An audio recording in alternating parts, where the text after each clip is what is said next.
দর্শক মণ্ডলী আসসালামু আলাইকুম।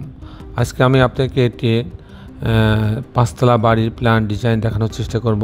এই বাড়িটি হবে হচ্ছে নারায়ণগঞ্জে মাত্র 4 ডেসিমেল জমির উপরে আপনার হচ্ছে 2 ইউনিট পাঁচতলা বাড়ির প্ল্যান ডিজাইন আমি দেখানোর চেষ্টা করব।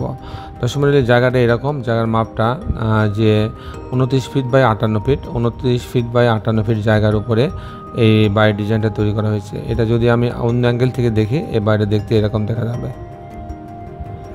অন্য অ্যাঙ্গেল থেকে দেখলে বাড়িটা দেখতে এরকম দেখা যাবে।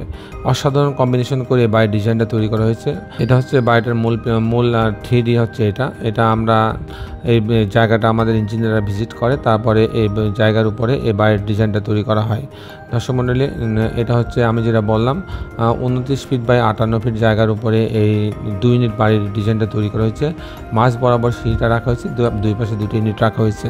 দর্শক মণ্ডলী, আপনি জানেন যে আমরা প্রতিনিয়তই নতুন বাড়ির প্ল্যান ডিজাইন এবং খরচের হিসাবের বিভিন্ন আইডিয়া নিয়ে আপনাদের মাঝে উপস্থাপন করি।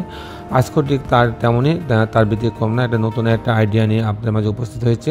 ইনশাল্লাহ এই প্ল্যানটি অনেক ভালো লাগবে। আমি এটা আর্কিটেকচারাল ড্রয়িংটা দেখাবো, তারপরে এই বাড়িটা নির্মাণ করতে কেমন খরচ হবে তার একটা হিসাব আমি আপনাদের মাঝে তুলে ধরার চেষ্টা করব। দর্শক মণ্ডলী, আমি আপনাদের সঙ্গে আছি, আমি ইঞ্জিনিয়ার টুটুল।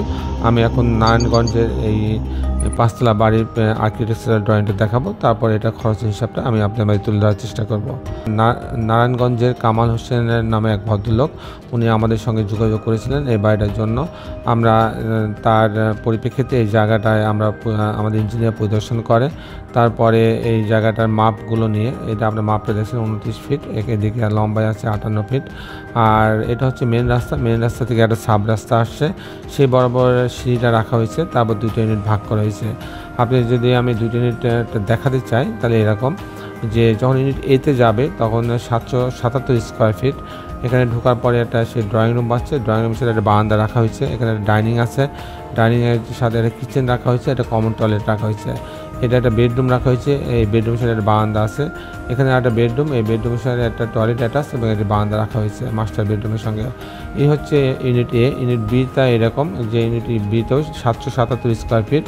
এখানে ঢোকার পরে একটা ড্রয়িং রুম রাখা হয়েছে, সাথে একটা বারান্দা, এখানে ডাইনিং রাখা হয়েছে, একটা কিচেন রাখা হয়েছে, একটা টয়লেট রাখা হয়েছে, আর এখানে একটা বেডরুম রাখা হয়েছে, এই বেডরুমের সাথে একটা বারান্দা রাখা হয়েছে, আর এই বেডরুম একটা মাস্টার বেডরুম, এর সঙ্গে একটা টয়লেট অ্যাটাচ করা হয়েছে, বারান্দা রাখা হয়েছে। এই হচ্ছে বাড়ির মোটামুটি আর্কিটেকচারাল ড্রয়িংটা এরকম ছিল। এখন আমি আপনাদের মাঝে দেখানোর চেষ্টা করব যে এই ধরনের বাড়ি নির্মাণ করতে কেমন টাকা খরচ হয়, তার একটা খরচের হিসাব আমি আপনাদের মাঝে তুলে ধরার চেষ্টা করব। দর্শক মণ্ডলী, আমি যদি ভেঙে বলি তাহলে ফাউন্ডেশনের খরচ অনেক সময় পাইলিংয়ের প্রয়োজন হইতে পারে, আবার নাও হইতে পারে। আমি ধরলাম যে পাইলিং লাগবে না, সেক্ষেত্রে ফাউন্ডেশন খরচ এরকম পাঁচতলা বাড়ির জন্য 1200 টাকা স্কোয়ার ফিট খরচ হবে।